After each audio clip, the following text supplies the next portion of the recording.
Welcome to Football Discussion Daily. My name is Joe, and I'm here with the co-host, EGO. CGO, or George. We are releasing this on the 8th of May, 2026. Quick reminder, like us, subscribe us. We release long form on YouTube every day. We release short form on Instagram, TikTok, and other platforms every single day. Today we're going to be talking about the Europa League results and the Conference League results. And we're also going to be talking about this drama within the Real Madrid locker room. So in training yesterday, there was an incident with Tucumeni and Valverde, and there's all these stuff flying around about who started it, and when it started and how it's starting, and Valverde might have amnesia. Real Madrid just released a statement. Several players have leaked things through social media. There's a lot of drama. George and I will talk about that. The Europa League final will be Aston Villa versus Frieberg. Aston Villa won 4-0 at home today against Nottingham Forest.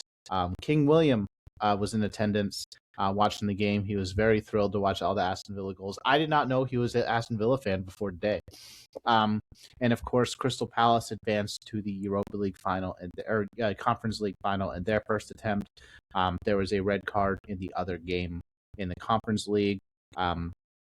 In the 7th minute. George and I will talk through all that. George, let's talk briefly about this Real Madrid drama. And before we get to the actual football side of things, because I feel like it's the biggest club in the world, needs to be addressed. Do you personally blame Tucumeni? Do you blame Valverde? Like, what is your take on this situation? Well, that shows you the level of indiscipline that is currently going on in the Real Madrid team. I knew some time ago we had incident of Rudiger with one of his teammates. Trying to remember the name of the guy who is a defender. That was allowed to slide, though we were told that he apologized.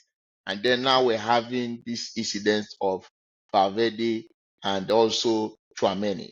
Now, remember before now, we had news also that Mbappe had a problem with one of the staff members, one of the coaching staff member of this Real Madrid team. So what it shows is that leadership is lacking in this team. Abeloa, for me, has shown his weakness because if a manager, Real Madrid currently needs a manager that can stamp his authority. Abeloa is not that guy. It's becoming obvious. And this is showing us what a coach like Xabi Alonso had to battle with when he was still in charge of Real Madrid. Remember, it was some of these players that made Xabi Alonso to leave the club because it seems there is too much player power in Real Madrid. And that's not supposed to be. Any club where players become more powerful than the manager, go and check. Most times, such a team does not really perform very well. They always perform in a very terrible manner. I know some of them may be frustrated with the way they've performed this season, but when there is discipline, you are not supposed to act in this a very annoying manner. It doesn't give a good image for the club. Currently, Real Madrid has to do something about it. If not, things will continue to get worse. They need to take a very disciplinary action against players who are found wanting of this kind of behavior. It's not the best for the team at all, if we are being honest here. It's really frustrating. And George, I mean, as much as I do think an authority manager would do well, I've said this before about Chelsea.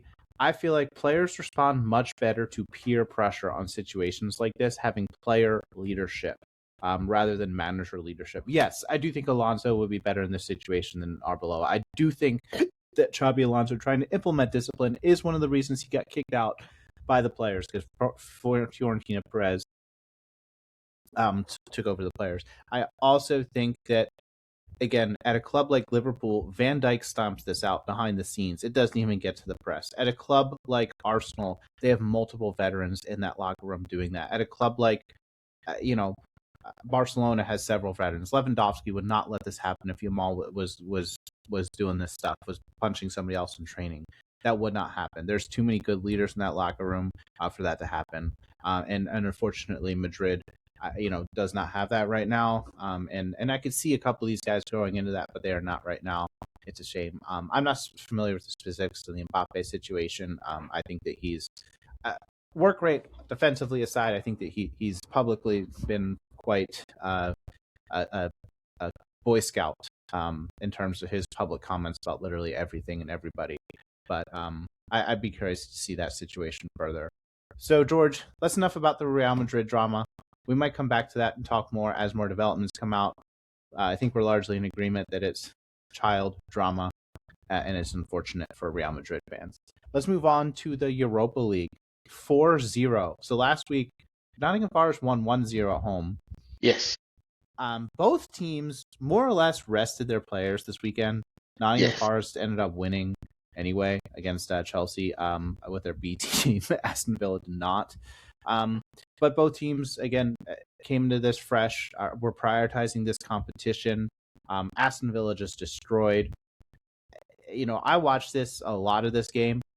They look fantastic. John McGinn's 2 finishes were exceptional. If you have not seen the highlights, go watch John McGinn. Both situations, it was passes around one side of the field. It eventually floats to McGinn. He reads the goalie. One time he hits far post, one time he hits near post, left foot. Both are just fantastic. Beautiful goals. beautiful goals. George, is there a player outside of the McGinn finishes? He actually, he's been such a great player for them over the years. Which player stood out for you, George? For me, the player that stood out for me is Emiliano Buendia. He was in top form today. He was a big threat to the Nottingham Forest team, and you see that he was able to get a goal, converting the penalty, which was the second goal of the game, and then also provided the assist to the first goal, which Oli Watkins scored. You see the way he was able to use his skill to beat 2 Nottingham Forest defenders, and he was able to spot Oli Watkins, and Oli Watkins put the ball at the back of the net. So for me, Emiliano Buendia stood out for me in this game. He was even more important than players like Morgan Rogers in this game. He did a whole lot so far this game is concerned. He was the engine room for the victory Aston Villa got today.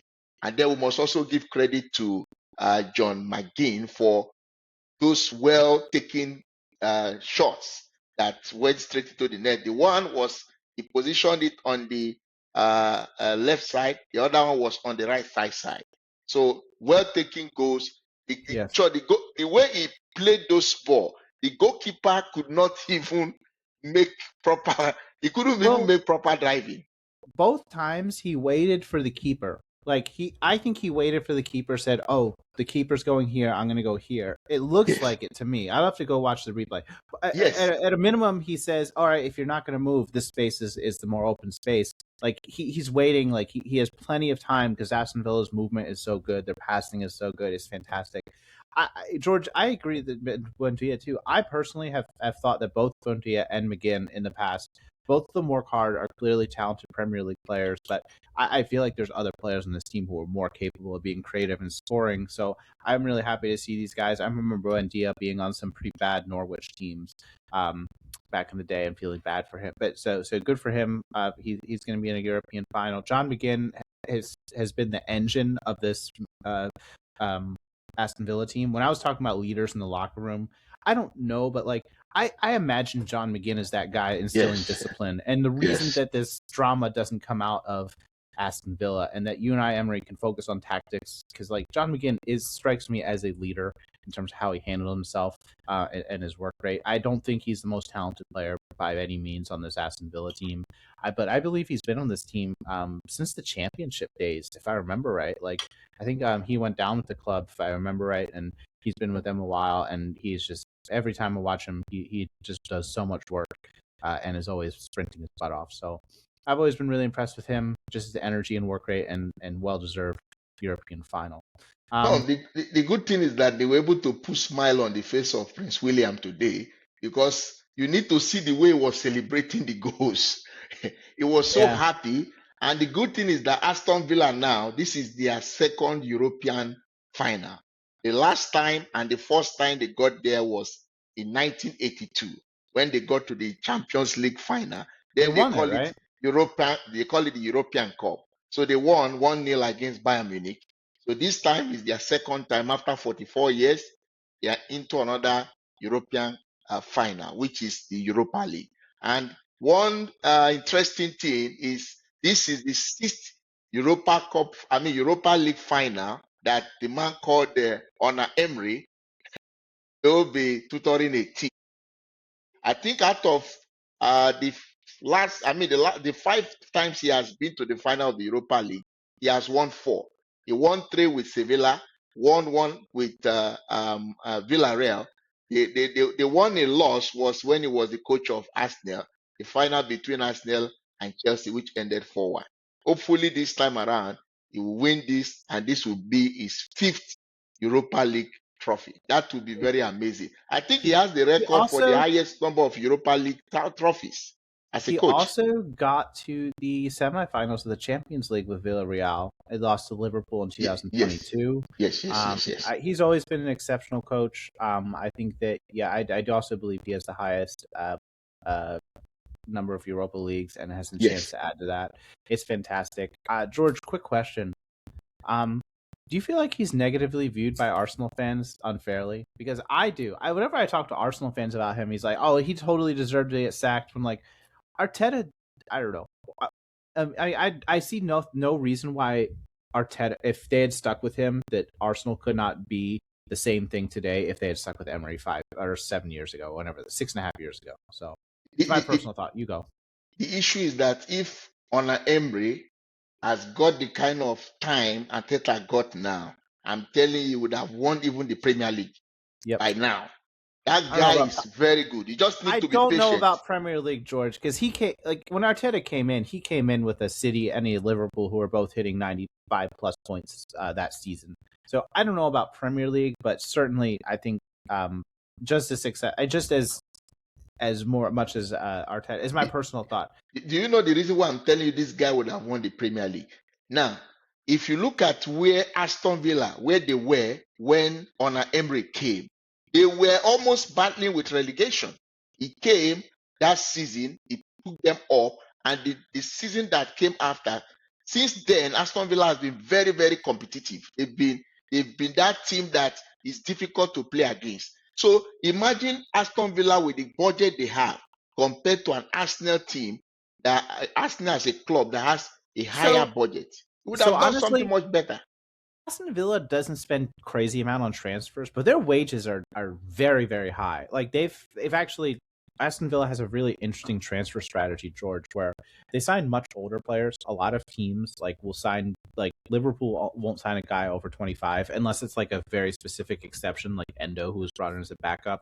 Arsenal very likely would not bring in a guy unless it's like, again, as very specific, very cheap, like Christian Norgard, who they brought in as a backup.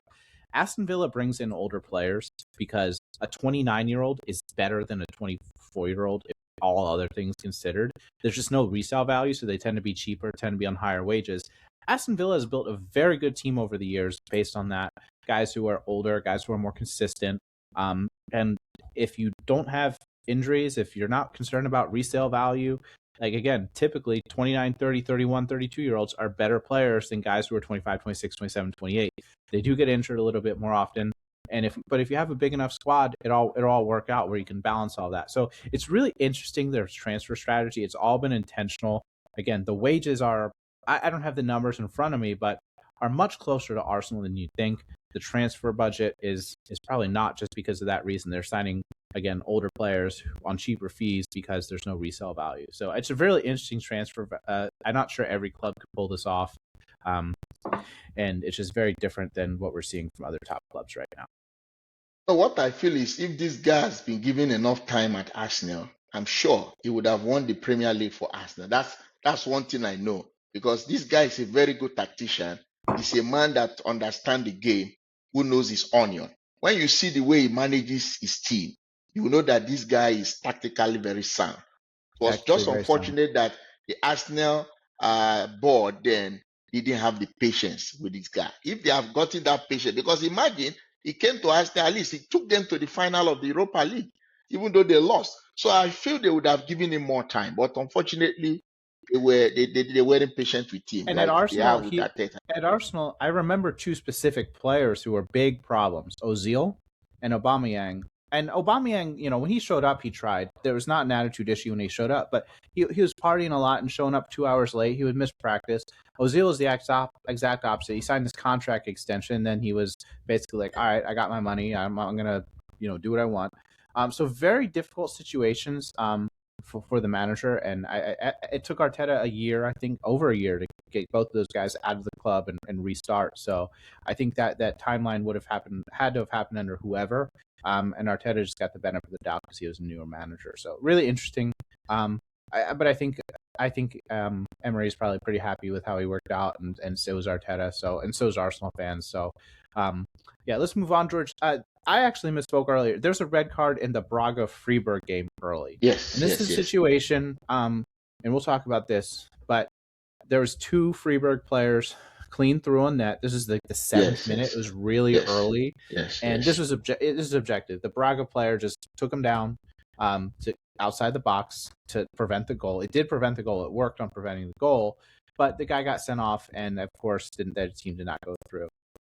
George, I've seen this happen in later stages in the game. I think I actually saw Fede Valverde do it in a cup final against Atletico Madrid, take a red card. Against Atletico Madrid, he took a red card to prevent a goal, and despite his team going a man down, Real Madrid actually won that cup final, Copa del Rey, a couple years ago. But this was very early in the second leg of a semifinal.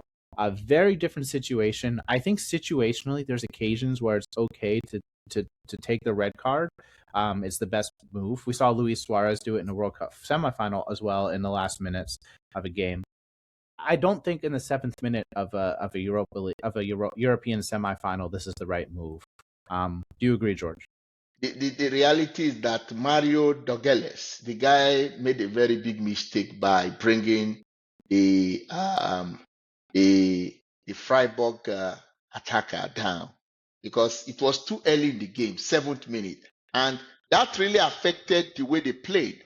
After they got that red card, it gave Freiburg the up hand, and that was why you see Freiburg dominated the game to the extent that even a right back had scored 2 goals. The guy called Lucas Kubla, he scored 2 goals in this game to tell you that he was overlapping because they had 1-man advantage. So Mario Dogeles made a very big mistake by committing such a foul, knowing that he's the last man. So you prevented a scoring opportunity, which we all know in the game of football, that's a straight red card. So he let his team down, and they struggled all through the game. In fact, the consolation goal they scored was after Freiburg were already 3 goals up. That was when they were able to get the consolation goal, and then they were pushing to see if they could score a second goal that can maybe take the game into extra time. Well, I don't know if you saw the goal scored by Johan Mazambi, a well-taken shot from outside the box. That was a superb goal he scored in this game. That was a lovely goal. It's unfortunate that Braga has to play with 1 man down, and that affected them. I think they only won 1-0 last week, and right, I think that was the score. And then, it was in Germany. I think it was always. No, I think it was 2-1. They won 2-1. Yeah. Sorry, but it was a 1 goal difference. It was always going to be a difficult going back to Germany. I think even going into today, Frieberg was favorites. Of course, the red card didn't help.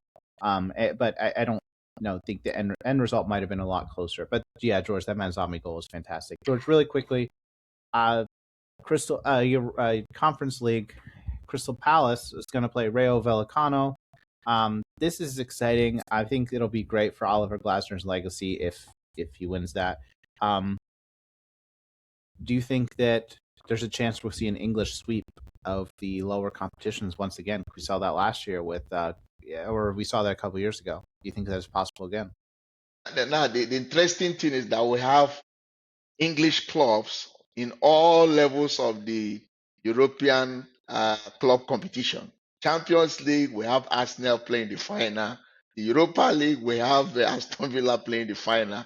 And then the Conference League, we have Crystal Palace playing the final.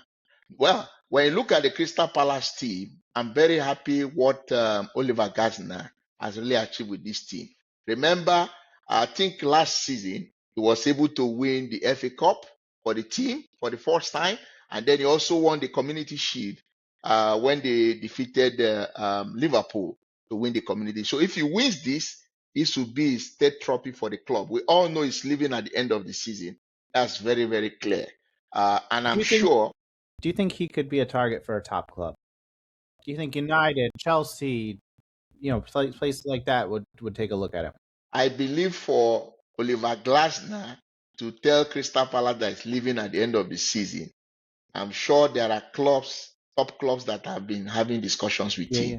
because It'll I be don't interesting. think I It'll don't be think he interesting. would just say he wants to leave if there are no discussions ongoing. So I'm sure one or two top clubs are discussing with this guy, and the guy It'll be has really done interesting. very well. It's interesting because on the surface, there's more managers available than there are elite clubs to coach. So there are not that many jumps up from Crystal Palace. I mean, so we'll see. It'll be great. That was just crazy to say, but nowadays English Premier, if you're in an established Premier League club, there's probably 10 clubs outside of England that are clear jumps up right now, and not many other than that. So really interesting. We'll see. George, I'm going to close out with their standard questions. Number one, Unai Emery would he have won a Premier League by Arsenal if he had stayed the last 6.5 years? Since he got sacked December 2019. Number two, which player stood out to you today? Buendia, McGinn, somebody else. Number three, who will win Aston Villa or Frieberg in the Europa League final? And number five, who will win Crystal Palace or Rayo Vallecano in the Conference League? Let us know your thoughts. Thank you for listening.